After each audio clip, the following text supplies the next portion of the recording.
let's get into it. Who are you going to be presenting and discussing today? Yeah, it's me this week, and we're doing Kojey Radical. It's layered, isn't it? Yeah. He can rap, he can sing, he can do spoken word. Sometimes it's beats, sometimes it's full band, sometimes there's orchestra, sometimes there's BVs, and it's like the guy flipping does it all. It's everything.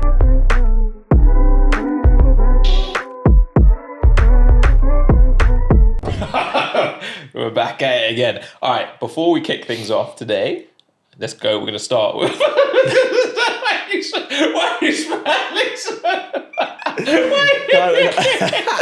Why are you grinning so much? How can't I be happy? Why are you so happy? Jesus. I was trying to go straight in. I didn't cover this. All right, yeah. So before we begin our little informal chat and all that we did last episode, we're going to start with vinyls this week, right? Yeah. So it's my turn. It is. I brought it. And my vinyl of the week. Yeah. Grand reveal. D'Angelo, Brown Sugar. So, this is one of my favorite albums, I would say. I love a bit of neo soul and that. So D'Angelo is probably like one of the pioneers of that sound.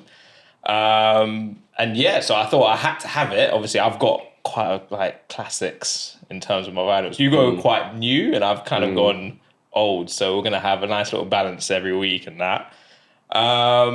Yeah, man, just big tunes, cruising, Brown Sugar. I think Ladies on here as well. The actual vinyl itself is pretty basic. It's just like, this, and you can see the back cover as well. Nothing inside, just the disc itself. So that's my vinyl of the week, man. Fair. What are we saying? Comments to that? Good addition, or? Yeah, definitely a good addition. Not hating. Not at all. What I'm thinking as I'm looking at it is show the cover again. Yeah. I feel like. What year is this? Do you know off the top? Off the top of my head, I don't. 90s? It's going to be 95. Okay. Ooh. But D'Angelo's only got 3 albums, so. I will make sure I have all 3. And what number is this? This is the first one. Yeah. This is his first album. They're all very good albums. He's like multi-instrumentalist. He composes, writes, does everything himself. Doesn't really feature in a lot of songs as well. Like he does keep himself to himself. So, but everything he does bring out is always very, very good. This is the first one. It's probably I would probably say it's my favorite as well. So man, I had to get it. Now, the point I was going to make with the asking about the year is like, I was thinking, I feel like maybe it's a genre thing with sort of like R&B-esque. Yeah. But I feel like the artworks are so good at like portraying how it's going to sound almost. And I don't know if it's a styling thing. I don't know if it's like that kind of almost sepia tone type thing. Yeah. But I feel like you look at it and you know straight away like how this might sound and what he's about. Just smooth guy, bro. Literally. He's a smooth guy. Somewhat pensive, but also man. Just very smooth. Yeah. So that's my vinyl of the week. Great choice. Favorite track off the album? I'd say the first song I heard of D'Angelo was Cruising, and that's a cover of a Smokey Robinson song, which it's like literally just cover for cover, but I would say D'Angelo's version is actually better. So that was the first, but I would say Jones in My Bones is probably, I got a Jones in my bones, isn't it? So that's probably my favorite song. That was when I was like, this guy's cold. Because I think, Cruising and then Brown Sugar, because they're the 2 singles of the album, is probably the ones I've heard first. And then when I actually listened to the album as a whole, Jones in My Bones was probably, it sounds like a ridiculous song there. but listen to it if you haven't. I actually haven't. listen to it, and then you'll be like, it's just cold. It's like he's got a very like jazzy sound as well. Okay. So I love myself some neo soul, and if you listen to neo soul, I feel you have to have listened to this album at some point. And I think this goes well with like your vinyl of the week last week with Cleo Soul, because she would have definitely had listened to this and had like this would have had major influence on her career as well, because she's very much in that bag. So yeah, that's me, man. Cool, great choice. I do remember when you first got your record player, this was one of the first that I saw you had. So Yeah, 100%. it's making sense. I've got a list of about it's probably near 100 now of albums that I need to have on vinyl, because they're albums that like have a lot of like replay value. Yeah. Yeah, and this was on the top of the list. Sweet. Sure. All right, let's put it in its rightful place. Go for it, man. Awkwardly stack that up there, and then we're good to go. Here we are, episode 2. Episode 2. How did you think episode 1 went? Yeah, I think we're getting there. Yeah. Slowly but surely, not without like teething issues and stuff, but Yeah. we recorded a good chunk of stuff, good chunk of conversation. Yeah. What's your favourite part of episode 1? Can Can you remember it? I can't remember my favourite part per se, but I would say, yeah, just having a good discussion around K1 I think was interesting. Just different sort of like sides of the coin in terms of like, it's interesting to hear how other people come across stuff, because I feel like it's so easy if someone has like a viral record or something, which is obviously so much more common nowadays, to be like, oh yeah, we've both come across it at the same time, because they weren't really notorious before. Yeah. But someone who's been like on a bit of a steady trajectory, it's interesting to see different entry points and all of that. So yeah, man, I guess that sort of conversation was cool. Yeah, I hear it. Like, yeah, I think learning about K1 and kind of her background and how she's kind of was in a producer bag previously and stuff is always cool to hear. Yeah, it's cool to hear like artists go from bedroom producers to like full blown artists. So yeah, it was good. It was good, man. So what have you been up to since then? It was my birthday. Ooh la la! How did we turn? We turned 30, bro. Oh my god! Whole new decade. What an old man! It's crazy. I know. What did you do for your birthday? How did it go? Well, so on the actual day, I was asleep on the sofa because I was just finished. And I was like, a previous Harrison would have been like, nah, like I'm gonna power through. Yeah, man, needs and to be like out. randomly like dose up and be like just papering over the cracks. But I think I'm a bit better now, just realizing when your body needs to rest. And so I was like, the quicker I rest and even like rest my brain, like I'll recover quicker. So I just spent a couple of days on the sofa and then I was back. Because basically had plans on the Friday. This was like the Tuesday. And I was like, I need to recover for that. So yeah, man, did that. Had a little shindig on the Friday. Well, I had a day off on the Monday actually. Yeah. And I was went out with one of our friends. We went to a place called Soho Farmhouse for the day. Yeah, I've got a bone to pick with you about that. I didn't get any invite. Don't even try it. Don't even try it. I'm not happy about this. Flip's sake. I kept it in. I thought, you know what, save it for the pod so I can vent. What an absolute snake, bro. These man, I went to Quincy's. He had an event on the Sunday. Let me start this first. So how do I get invited to that? No. Let me wheel it back. Just so yeah, cool. So our friend Quincy and his friend Marley, they run motions together. Oh, they do events. All right.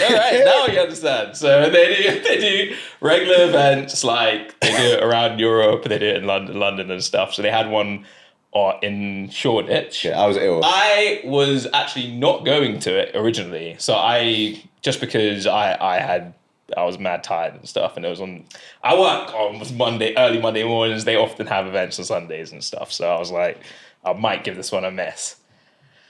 Lo and behold, on the Saturday, I get a message from you saying, oh, yo, you're going to go to Motions on Sunday, blah, blah, blah. And I was like, yeah. I was thinking, I guess if this guy already wants to go, I'll roll with him, innit? So I was like, yeah, cool, let's do it, let's go. Sunday comes, you message me, I don't know, I'm not feeling great, we've just got back, and giving a head of excuses, I'll let you know. So by then, I already knew you weren't coming. But I already had a conversation with Quincy the day before. Yeah? Okay. I was on the phone with him, and obviously I already told him I was going now. Yeah. So I don't like to back out of things. I'm not like some people. If I say I'm going to go to something, I go to things. So I go to anyway. So that was one thing. So I had to go to this thing. Obviously, I didn't know anyone there. Oh, what a chore going to a party, bro. It was obviously I didn't know anyone there and stuff. I was just kind of like in the corner. Luckily, they always have very good vibes over there. So the music and stuff was good and stuff. It was a great night. But I did go to a motive just on my Jack Jones. And then I saw Quincy there, and he was like, oh, where's Harrison? Blah, blah, blah. I was like, oh, he's not feeling too well, so he's not going to be able to reach and whatever. And then he was like, oh, really? He's like, oh, I'm seeing him tomorrow. I was like, tomorrow? You see that? And he didn't tell me. He didn't say anything. He didn't elaborate. He was just like, yeah, I'm seeing him tomorrow. I was like, that's interesting. Oh, you're scratching your chin, I was like, okay, you're seeing him tomorrow. Cool. And then the next day, obviously, it's a Monday, I'm just working and that. Have a lunchtime. I thought, let me flick to my phone. I see these man doing up pictures on Instagram story, hella farmhouse, enjoying life, looking at animals and stuff. And everyone's doing up friendship, like trips out and stuff. I was like, my wife, she's messaging me, or not, she's talking to me saying, oh, everyone's at farmhouse. Like, what's happening? And I was like, I don't know. No one told me about it. Like, you can't even. She's like, oh, okay. I was like, yeah, we didn't get the invite. Let them enjoy, innit? This guy. I'm glad you guys had a good time. I'm glad you're glad. But obviously, I was a little bit, oh, okay, these men just doing up motives about us. So, yeah. So it's cool. It's fine. But you finished? Yeah, go on. You can say your piece. I invited you. But I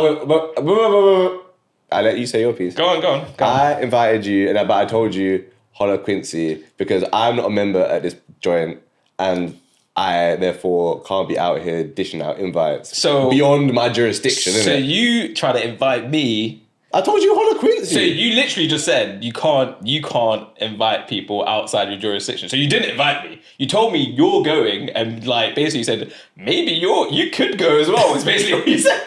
So you wanted me to holler at the host of this thing and be like, oh, like Harrison's going. Can I come too? Like, no, I'm not doing that. I do have like some pride. So, these men are doing up homely motives without me. But it's cool. When we first, I would have said no anyways. But it's the principle, isn't it? It's the principle. Because I'm pretty sure I spoke to you and you were like, oh yeah, because obviously we took all of our annual leave at the top of the year. I don't even know if I can do that. Bro, I've got like 16 days of annual leave. 16? How? I have plenty of time to use still, bro. Don't worry about me. But there's no. I would have said no. If you invited me, I would have said no. On principle, because I know. To be fair, I'm not really about this. Oh, right then. For goodness sake. But it's right, well, we're gonna go. It's the thought that matters, is what I think. But I don't want to go with you guys. It's fine. I'm gonna go with a whole group of people. Put it on Insta. Say we're having the time of our lives with my best friends. Oh yeah.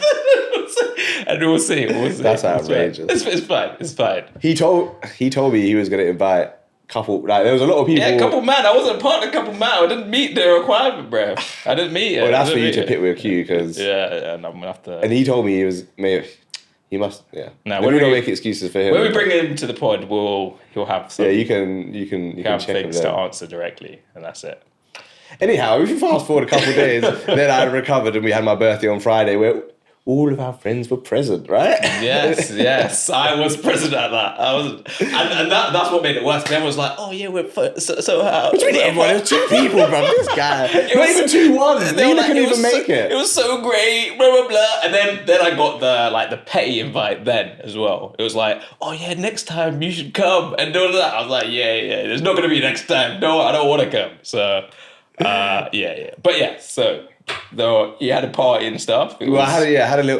It was a sit-down meal as well. Had a little meal, very nice. A couple people and stuff. Always like to do stuff around food. And if I'm being completely honest, I was like, I know my friends have poor punctuality. So I was like, if I do a party, I have to be there from the jump, innit? I'm not trying to make a grand entrance. So... You're not about the... No, I'm not about it. Little get the photographer grand entrance, come at midnight... Big music for the walk-in. Nah, bro, it's not a boxing match. What am I doing?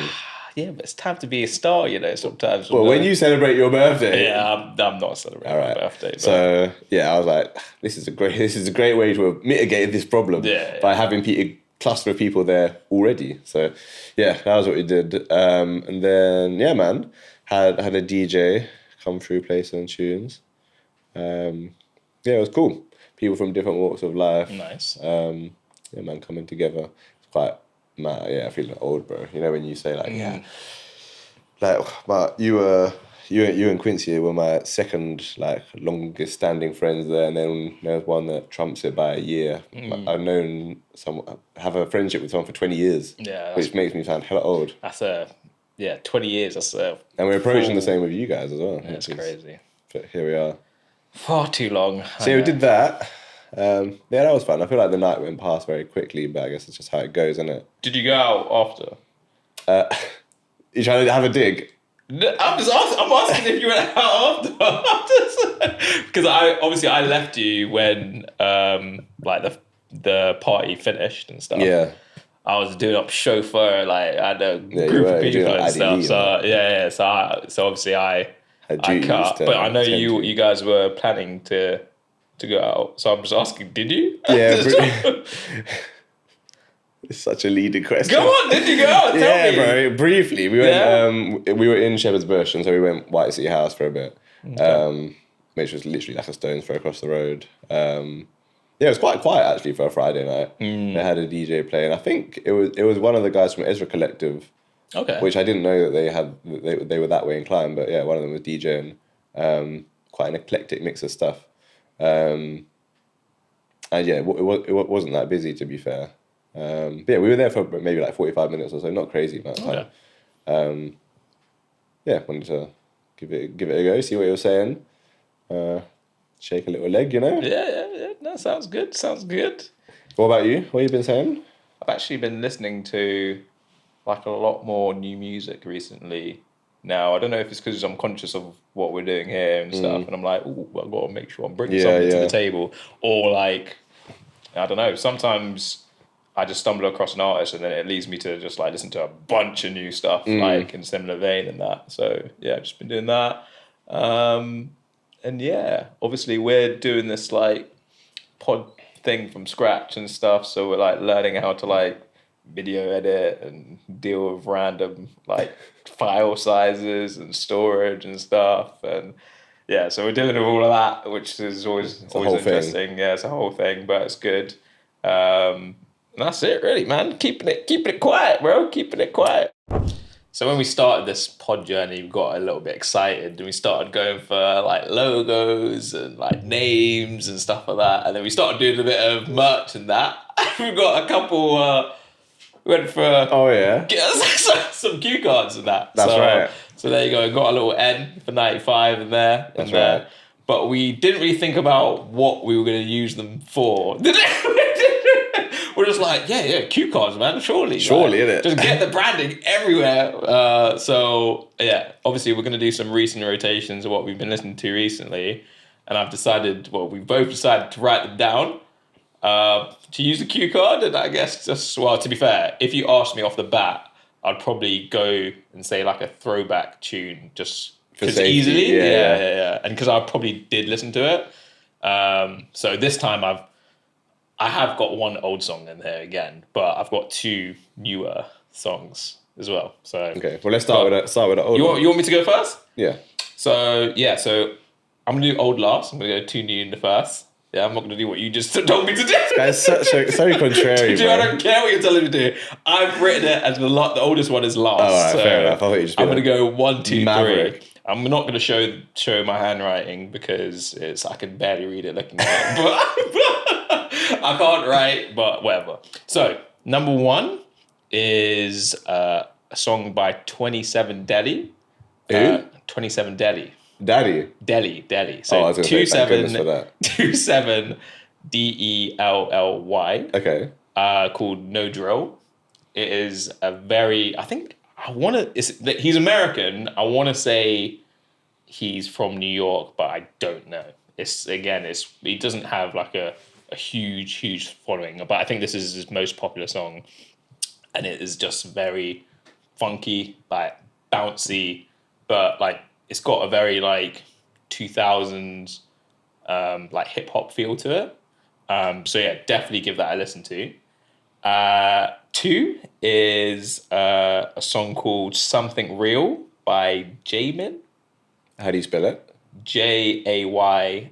And I think he is going to be like a new... I'm putting it out there. Yeah. I'm putting it out there. So he's very R&B. Yeah. I keep using this as a comparison. I keep saying, oh, trap soul-y, Braxton Tilly. But the beat itself sounds like... It could also sound like almost like a K1 type of style, that genre of R&B.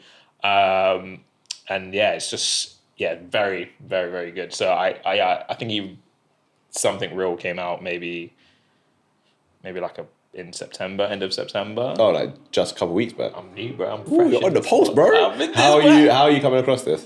27 Daddy came from Spotify, just like a random, Yeah, like mixed in with one of my playlists, or if I went Spotify Genius or whatever it does. Jamin was from Instagram somewhere. Like someone was... I follow quite a few like music, not platforms, but like influencers that suggest music or whatever. And he was in there, and I was like, yeah, this is actually pretty good, to be fair. So I put him in there. So that's my second. My third is, I'm going back. I'm going 1980s. Okay. I'm going Janet Jackson from the album Rhythm Nation, which is like one of her most popular albums, so definitely give it a listen to. Miss You Much is the tune that I'm listening to. It's like proper like New Jack Swing kind of vibes. The Janet Jackson, I feel, is one of the artists that doesn't get enough respect today in terms of like the numbers that she was doing and how popular she really was. I think part of that is because like a lot of her music is very current. Like it didn't really, I don't think it really tracked well if you to listen to it now out of nowhere. Whereas other artists are kind of more timeless, I would say, because she was like, her producers, for example, was like Jimmy Jam and like Terry Lewis and stuff, who were like the forefront of those types of sounds. But yeah, I just went back and I was like, yeah, this is beats, bro. It's bounce. It's like fun. So they're my three. So 2 new and 1 old. But yeah, give it a listen to and give it a try. I'll have to. What have you got, mate? Quick question before we get into mine. Yeah.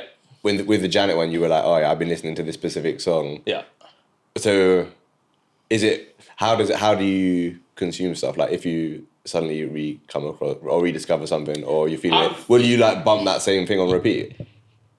Or I've got favorites and albums, innit? So so I think I was probably listening to like some MJ and stuff recently and listening to some songs that I like.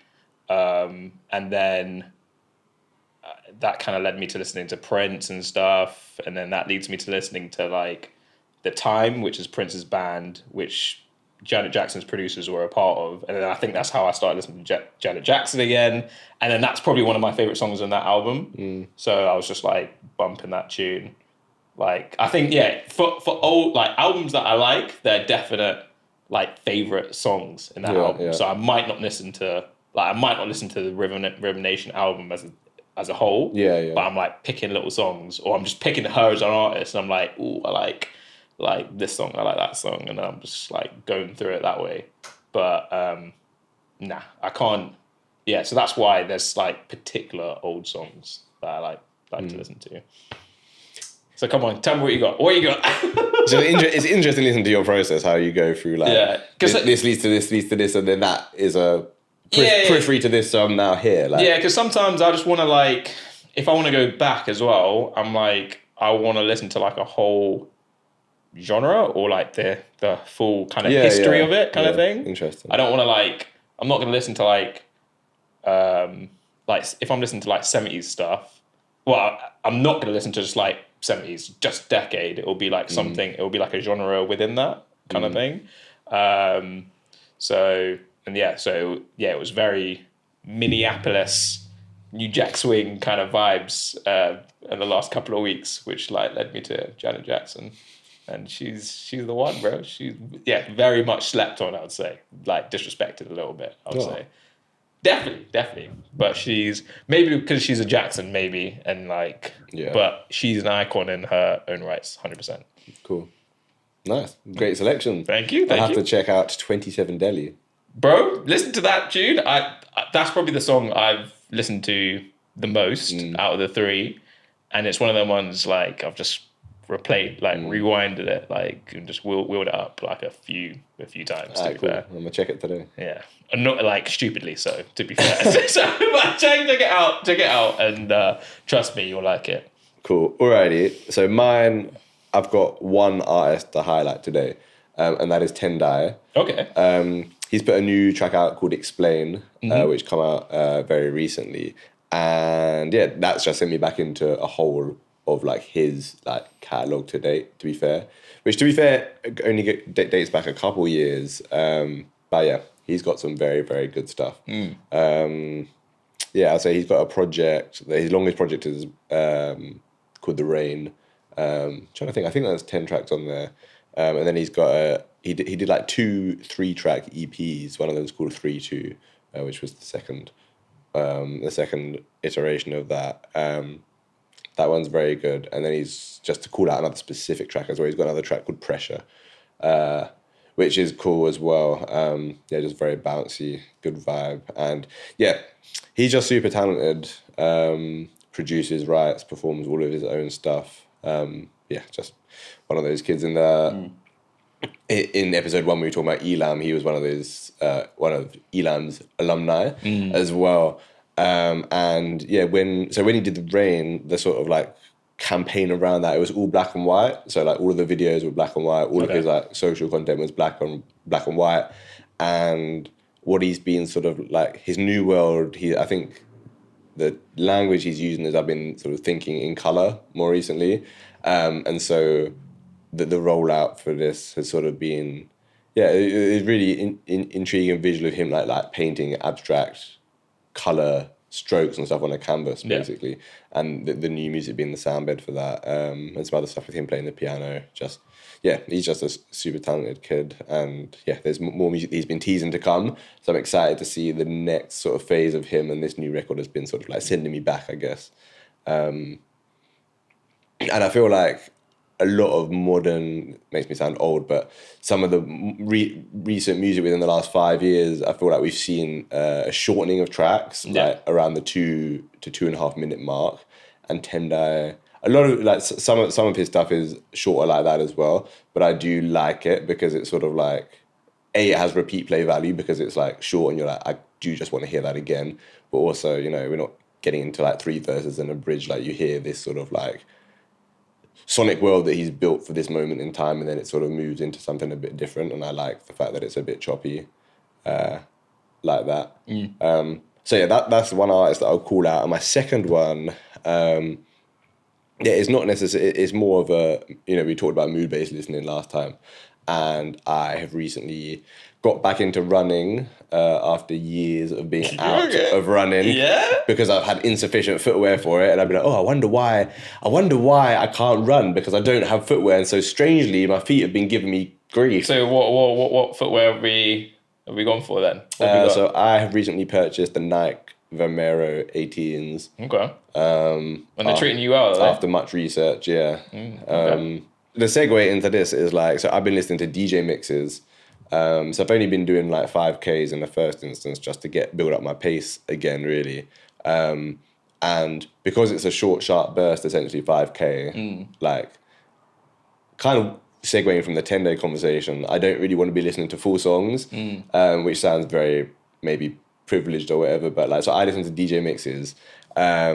Because it's just I don't know why I needed to consult that because it's just like quite choppy. And if you're sure there's not any more of your feelings on that. Actually, a bit upbeat. Okay, cool. Upbeat. Just I want it to be choppy. I want to not know when the next song's coming, but I want it to be keeping me on my toes and keeping it moving. And I like variety, and I feel like I don't know. There's something in. I feel like I get energized from people mixing and from hearing music go together. And so I feel like that's the perfect way to help me stay focused and energized when I'm running, especially at the minute when I'm running on a treadmill, because that is a very stiff thing to do. Like I'm got a TV like on the wall in front of me with no subtitles and no audio, and it's the news. I'm like, this is not stimulated in the slightest. So having a DJ mix going on the back is something, and it's a great way for me to like listen to other DJs and their talent and what they're doing, but also see what's like the sort of music that's going off in the clubs at the moment as well. So is there any particular DJ mixes? Any DJ, like, do you go for a certain DJ, or you just, is it more of just a search and then actually, go on SoundCloud? let me take this minute to shout out one of my friends. His name is DJ MVA. Is one of my boys I used to work called Marcus. He started putting mixes on SoundCloud a while ago. He plays out a lot and stuff, but posts his mixes, like shares it to like Insta story, and so like the vibe that he puts out is something that I enjoy. Yeah. And so for me, like it's just like, do you know what? If I hop on the treadmill and then I'll be searching for ages for the right thing. So at the minute, he's just a good go-to. I can slap that on and just get straight into it, and we're away. So yeah, I think I need to give that a go then, because what I do, I I'll have like playlists on my Spotify already, and I'll go from there, and then I would like change the queue, and then add songs in, and I'll be like, that's half an hour worth of music. Yeah. You should be okay. Or I'll get like 40 minutes and I'll have like a buffer, so then I can skip like if I'm really not feeling it or whatever. But I think maybe DJ mixes is the way to go. Because that's how I'm never that meticulous. Yeah. But that's how my brain works as well. Like often I'll jump on an editorial playlist that like Spotify or Apple or whatever have created, and then I'll look at whatever's in the top view before the break. And I'll be like, what's the first 5-7 songs? And I'll make a judgment based on that. But then I can be there for ages thinking, nah, not that, or that. And then just all of a sudden, I'm 10 minutes into not working out, and I'm still just stood or sat. And I'm like, this is just ridiculous. So I would, once you either find a DJ or find a mood, like the Apartment Life ones are quite a nice vibe as well. Also shout out Mike O'Leary. Bad boy DJ, great taste. More R&B, to be honest. So if you're working out, it's not necessarily the go-to. But he does his coffee shop like Sunday cleaning series, which is very, very good. So we'd recommend that for like Sunday vibes or chill vibes. Okay. And I'll definitely give listen to, what was it, DJ MVA? MVA, yeah. Okay, I'll give that a search. Check him out. And go for the runs and that. Cool. All right, so week 2, we're getting into our second spotlight artist. Obviously last week I discussed K1 after scrupulous research. Yeah. And this week it is your turn. So let's get into it. Who are you going to be presenting and discussing today? Yeah, mate. I've actually done some work this episode. I've brought a vinyl. I'm bringing the artist to the table. So I'm feeling pretty good about myself. You should. We love to see it. Because people might have been thinking, this guy is not doing anything. This is some dead weight. What's he doing? So, yeah, it's me this week. And we're doing Kojey Radical. Let's go. So we mentioned him in the last episode. Obviously, he went to his album launch party. That's right. And that's kind of one of the reasons we're bringing him up as well, because his album's just come out, Don't Look Down. Mm-hmm. And then, we're just going to talk about him and see where the conversation goes and that. So I've got, obviously I did a bit of research, looked at his timeline, looked at a few interviews and stuff, tried to do some digging and that. I guess the first place to start is kind of where we both first heard of Kojey. Yeah. So for me, it's actually difficult to pinpoint. He's one of them artists, similar to when we mentioned Cleo Soul last week, where it's like they feel like they've kind of come out of nowhere and then just always been in your life kind of thing. Right. Kojey Radical is like, I've always kind of known of him being the guy and being like this kind of completely different artist and having his own lane almost. But I can't like pinpoint the song.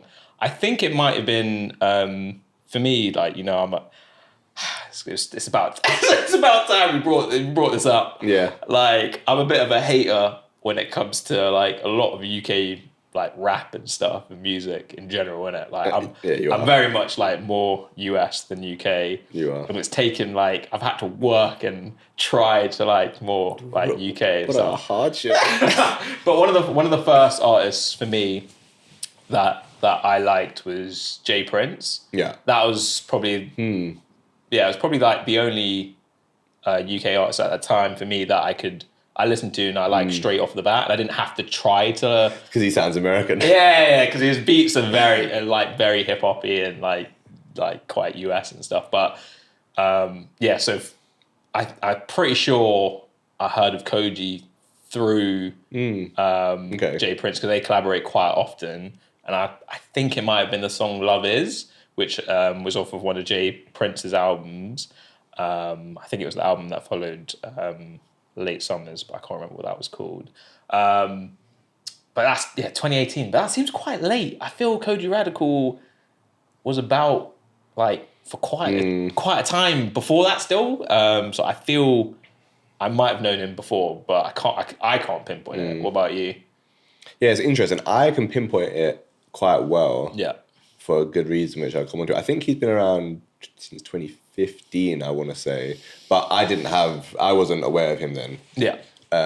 Before you get into the competition again. I'll go for the timeline straight off the bat then there. 2014 is his first EP. Oh, really? It was an EP? Interesting. Yeah. Weirdly, and you wouldn't think this is only his second album. Yeah. Which sounds insane. I did know that, but that's mad, isn't it? That sounds insane. So I thought Cashmere Tears was not even his first album, but I thought that's not even an album. Yeah, so that's like an EP, a project, which is crazy. Yeah. So you're saying 2015 is when you. So I first, same as you, 2018. Yeah. So I actually went to an event. It was with YouTube, actually. YouTube put the event on and they had various artists performing and he was one of them. And I feel like I had heard of him at that point, but I don't know how or where or why. And he performed that night and it was the first time I'd seen him, of course. And he was sick. I was kind of captivated by that moment. It was like quite intimate room and it was largely like industry people. So there was every reason for it to not feel like a rave type thing, but he brought mad energy, was in the crowd and like just was super, super impressive. And so, yeah, it was that event that properly got me into him. And then I was like, I need to check this music. And so I remember it was like, the tune specifically, it was like 97, If, and Water with Mahalia. He's one of those artists he's kind of like an enigma kind of vibes, isn't it? So like you know of him before you even hear him and you know kind of what he looks like and stuff and you know everything about him, but you don't know his music. It's weird.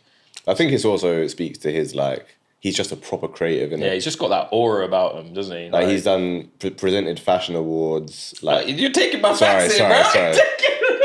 He's presented the fashion awards 2 years in a row. Is it? Actually. Oh, yeah. Okay, I didn't know it. So consecutive. Yeah, off the bat, bro. So yeah.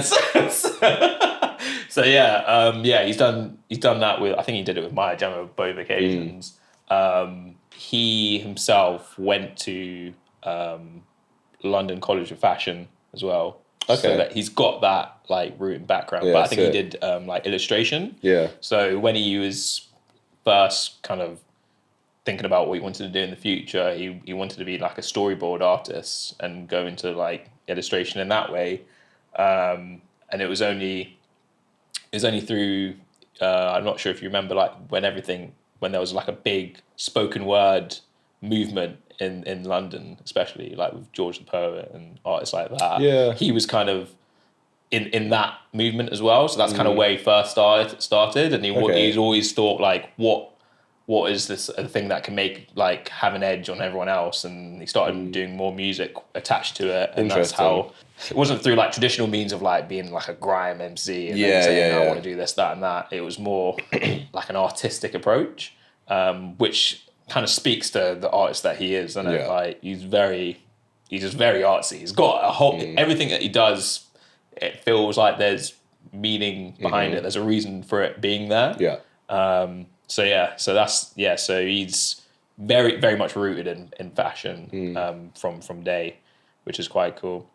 So I've got another question for you here, mate. Hit me. Do you have a favorite EP or album?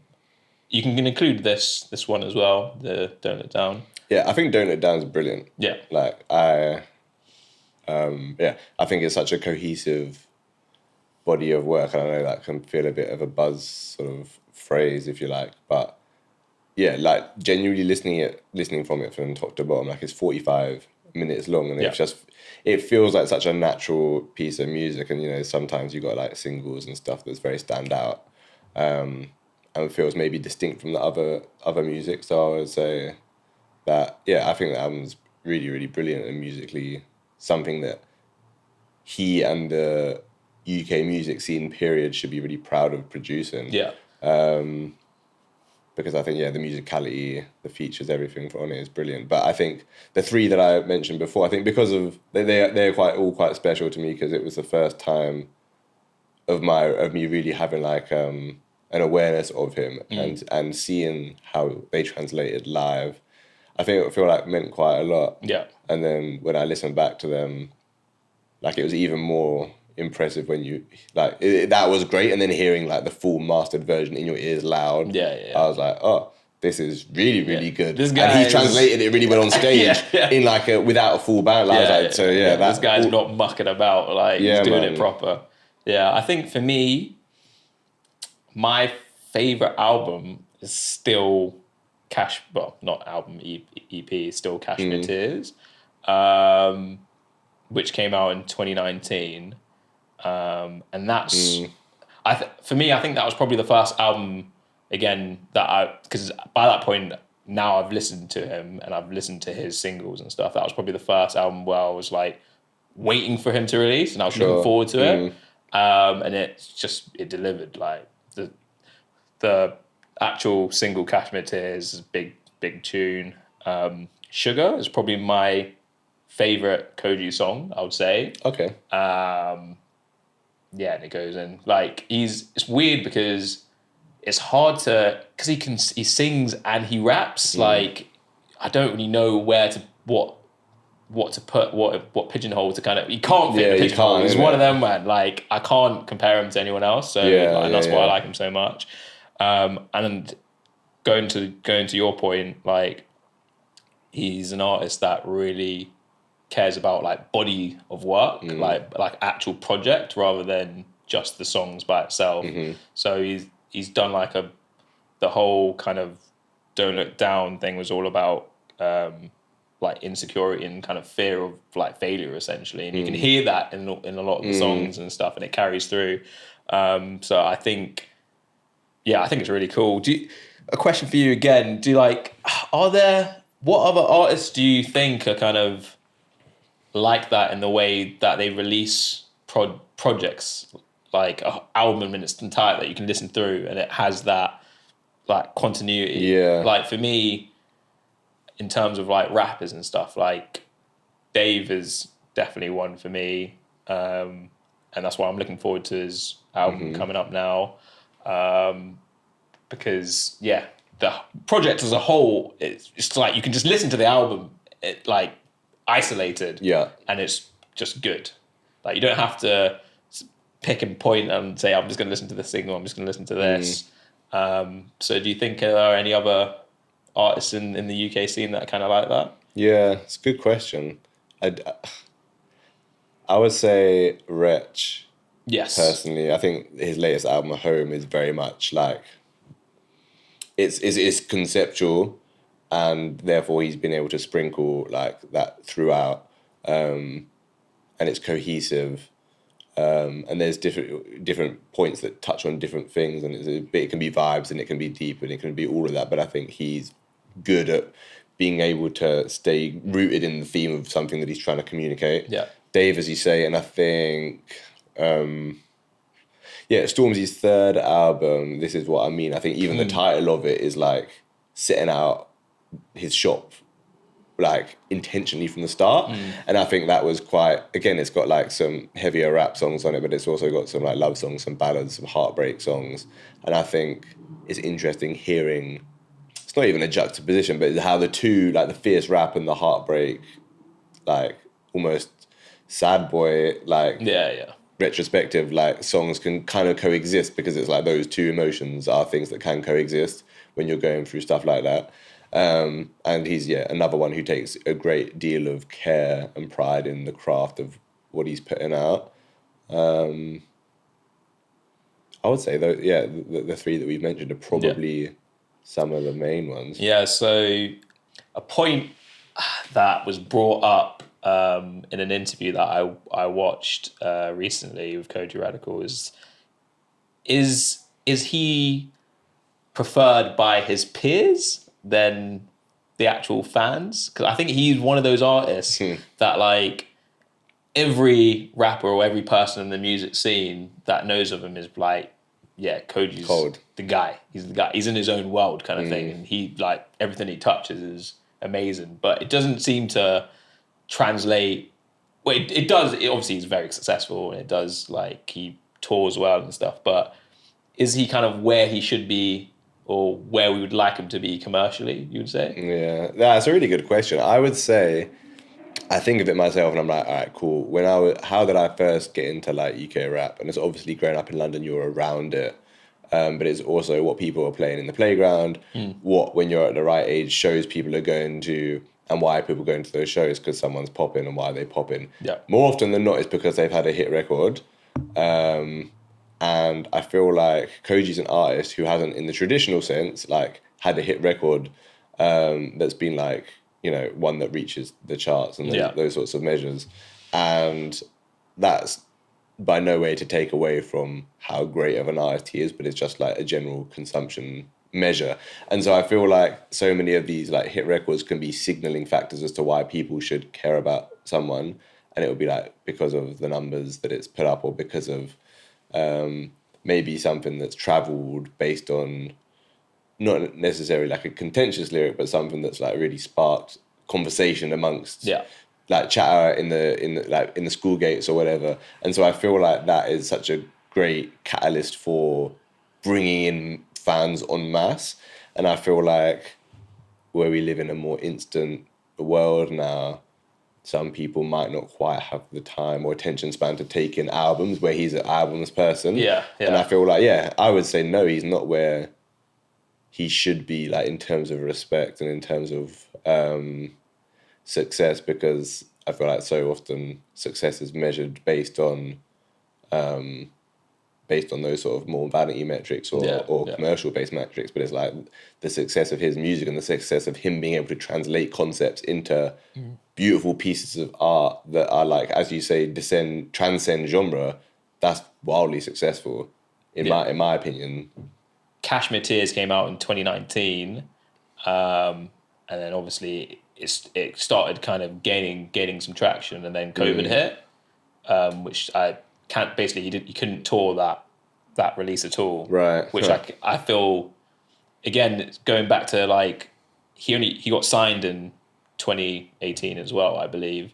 So that, I think that could have been his kind of chance to kind of get the ball rolling, and he kind of had to start again almost, which is weird, because I in my head he's an artist that's been about already, and he's already like had these, like, I thought when I was listening to Cashmere Tears, that was me being late to listening to a full project of his, but that it necessarily wasn't really in terms of the label. So I think that did muck him up a little bit as well. I think that's such a good point, because as I said, like going back again to like my introduction to him, like live just wins you over in such a big way, and hearing like so much of his music is like stuff that could be full band setup and like all of that stuff, but it could also pop off with PA, because he obviously has like, whether it's 808s or like synth bass or bass lines, it still slaps either way, and so you're gonna come away a fan whether you've liked it or not. So being prohibitive to tour is like so detrimental, isn't it? That's crazy. I hadn't thought of it like that. I think if he had maybe like an album before and he had managed to tour and stuff, it would have been a bit differently. But I just assumed that had already kind of happened for him because he's him. Are there artists that are similar to him in style, do you think, or is he just on his own in terms of the UK and the music scene? Like, is there anyone you could kind of put with him, or I guess a different question? Are there artists that you want to see him collaborate with that kind of fit into his world? I feel like it's interesting because I would have said Jay Prince. Yeah, on a similar level, and you've obviously mentioned that already, so that's an interesting one. Yeah, like when I was looking back into his timeline, listening to like him speak in interviews, a lot of like the artists that he mentioned that he's kind of in the same world with, like Jay Prince and like Mahalia and stuff like that. It makes sense. Like I necessarily didn't know it off the bat, but like now you say it, I'm just like, yeah, that. Like, it makes sense that you guys are like friends and collaborate and stuff. Like, he wrote Mahalia's single, the Burnaby tune from her last album? What, Simmer? Yes. Is it? Yeah, so he wrote. I didn't know that. Yeah, so he's got a writing credit on that as well. Oh, man, I didn't know that. Because, they're just friends like that, isn't it? Like, which is crazy. And I remember we went to Jay Prince. Yeah. And then he brought out Mahalia as well. That time as well. So it's like, it's nice to see like a it's a proper world, isn't it? Close knit circle, like supportive artists and stuff. So yeah. Interestingly enough, in this album, Odile was supposed to be on this album, and I think they recorded a song, but it didn't. I don't think it made the cut. But that's an artist that I would have put him next to. Yeah, I would love to hear that. Yeah, so hopefully they either release that separately or they kind of link up and do something else again. I feel like it's hard to put him next to someone based on what you said before. Like when you're describing his music, like you can more describe. Like it's hard to describe genre wise. You can describe feelings of songs, but I think the best way is like to explain. Like it's layered, isn't it? Yeah, he can rap, he can sing, he can do spoken word. Sometimes it's beats, sometimes it's full band, sometimes there's orchestra, sometimes there's BVs, and it's like the guy flipping does it all. It's everything. And not many people occupy that space where they're audacious enough to do that and for it to still make sense cohesively. So in that regard, he's probably one of the few that sits in that sort of pocket. As I say, we've spoken about Rich, and he's not dissimilar. Yeah, I need to give it a listen through a few more times still. Like, it's still pretty fresh for me. But yeah, it's good. I think, I definitely will be looking forward to him doing this live. I think it'll translate very well. Yeah, that's what I got on my research at the moment. So have you seen? I don't know if you've seen that he's announced that he's going to be performing at the Royal Albert Hall next year. Oh, is he? Yeah, so he's announced in line with the album release. So I feel like it's a nice marriage of venue and sonic for him. I feel like it's going to be a special night. Yeah, he seems to be doing a lot of like interviews and stuff, doing the whole kind of media tour, I guess, to get this album out, and hopefully it gets the traction it needs just to be deemed as successful to labels and stuff, and so you can just keep him pushing. I think he's he himself has said he's one of those artists that labels don't seem to bother him too much in terms of getting music out, because he just does everything internally and then just chucks it out and says, "This is what I've got." Because he was independent for such a long time, he's built a team around him that does everything, right? So they do everything as a team, then they bring it to the label, and the label kind of just chucks it. So he's one of the few artists that seem to not be held back by like labels and stuff like that. So he seems to be benefiting from it quite well.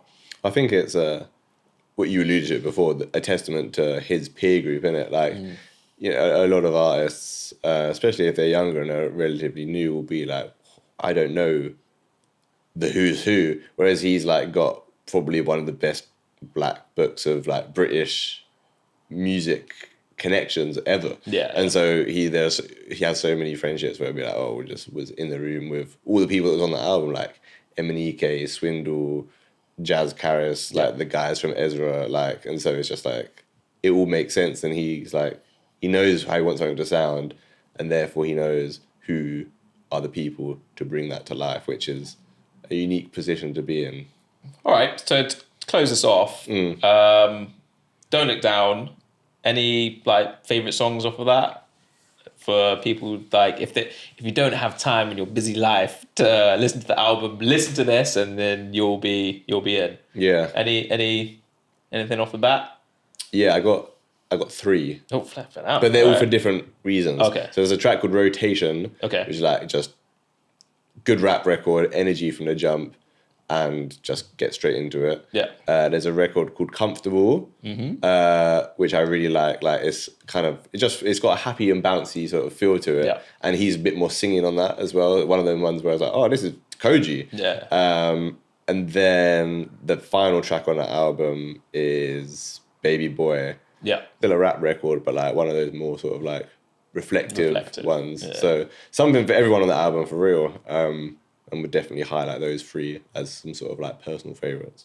Okay. My favorite is, I mentioned it last week, last episode, is the Planet Giza tune, Expensive. It's just got a nice bounce to it. I mean, your songs are a bit more thoughtful, I think. Mine is just like, yeah, it's just got nice vibes and it's just like cool. Nothing wrong with that. But the album as a whole is very good. So yeah, people should definitely give it a listen to. Sick. Episode 2, done and dusted. How do you feel that went? Yeah, it was good. Thanks for your research on Kojey. Yeah. That was good. Well, you seem to have more information than me, unfortunately. So next time I'm gonna dig like deeper and have all the random golden nuggets of information. But yeah. No, it was good. I learned some stuff too as well. Yeah, and also you brought up the boy D'Angelo as well. Come on. And Yeah. taught me many a thing. He had to be brought up at some point, so I thought I'd get him in early. Sick. All right. Well, should probably knock it off there. Anything that people can expect from episode 3? Well, a lot more of the same, but a lot better. We're just gonna get better. We're gonna get better every time. That's the hope. So maybe you might see a cheeky Q-card. Oh, yeah.